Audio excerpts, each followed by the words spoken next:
Hi friends, my name is Aarti Karan, and in my debut podcast, I'm gonna be covering Sri Siddhi Vinayak Maha Ganpati Temple located at Titwala, Kalyan, District Thane, Mumbai, Maharashtra. I would like to tell you a bit about the history of this temple. There was once a king by the name Kaushik who was returning from a battle. Those days, it was customary to pay respects to the rishis residing in the forest. Hence, the king stopped by to visit Brahma Rishi Vashisht. The rishi did everything he could to welcome the king and make him comfortable in his hermitage. He even insisted that he and his soldiers have lunch. The king was shocked. How will the rishi cook for so many soldiers? That's when the Brahma Rishi Vashisht called his magical cow Shable. Within a few minutes, Shable produced all types of different dishes in front of the king. All the soldiers were well fed. But now, the king developed a greed to own this cow. He first requested the rishi to hand this precious cow over to him because anything which is priceless was supposed to be the king's sole property. Well, Shable was not any property. She was like the Brahma Rishi's daughter. When the rishi did not agree upon handing her over, the king, fuming with temper, attempted to forcibly take her. In this tussle, the rishi had to fight the king. And guess what? The king lost the battle and returned home empty-handed with his ego bruised for not being able to own a mere cow from a one-man's army. The great king who won over another king's army could not defeat a single person with all his might and strength. Thereafter, he sent his sons to defeat the rishi. Alas, the rishi killed all his sons. He attempted to defeat the rishi again, multiple times, all in vain. He then decided to become as powerful as Brahma Rishi Vashisht. He started meditating, and after thousands of years of tapasya, he became a rishi. But his target was to become a Brahma Rishi and not just a rishi. He meditated furthermore. When the heat of his tapas spread far and wide, Lord Indra sent his celestial damsel, Menaka, to create an obstacle in his meditation and to lure him into earthly desires.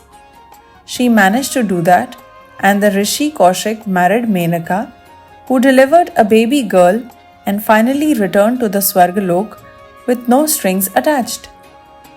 Rishi Kaushik also got back to his meditation after realizing what a fool he made of himself by wasting his time with this celestial damsel, whose sole motive was to deviate him from the track. Well, what happened to the little baby girl? She was picked up by Rishi Kanva, the great author of several hymns of Rigved and one of the Angirasas. He named this little girl child Shakuntala. As the legend goes, this village Titwala was a part of the Dandakaranya forest where Rishi Kanva had his hermitage. One day, when King Dushyant from Gandhar kingdom was passing through the forest for a battle campaign, he saw Shakuntala and instantly fell in love with her, and they got married according to the Gandharva tradition in that hermitage. However, the king had to go. He gave Shakuntala a royal signet, a ring, as a sign of their love, promising that he would return soon. Lost in her thoughts about her newly wed husband, once Shakuntala did not pay respect to Rishi Durvasa, who visited her hermitage. At this, Rishi Durvasa cursed Shakuntala that her husband would forget all about her.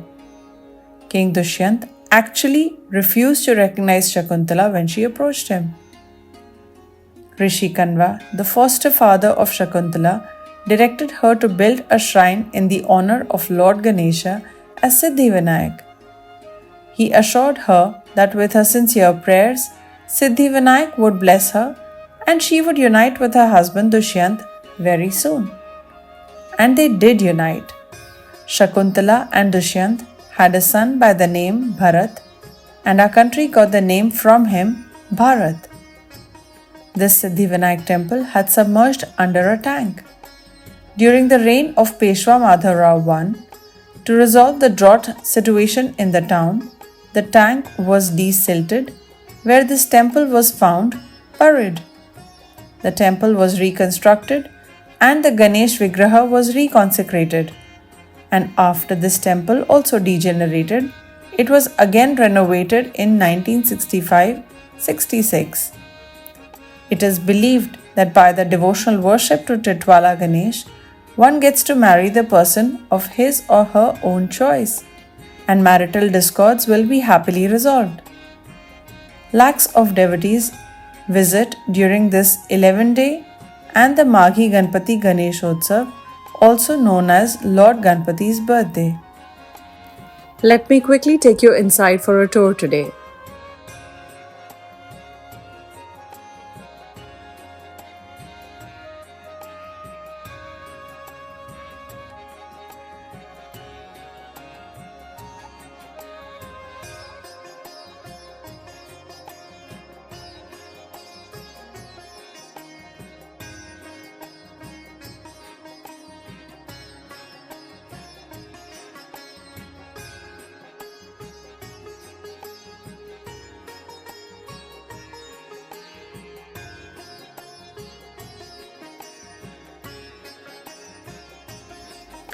Here are the temple opening, closing and Aarti timings.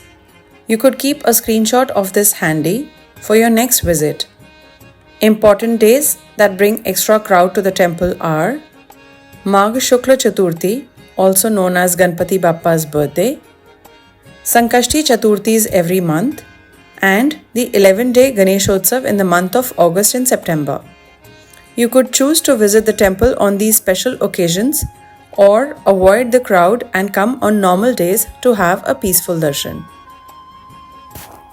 What should you offer to Ganpati Bappa? Well, he is extremely fond of modak. If you cannot get modaks, even laddus are fine. There are 3 local train lines in Mumbai: Western, Central and Harbour.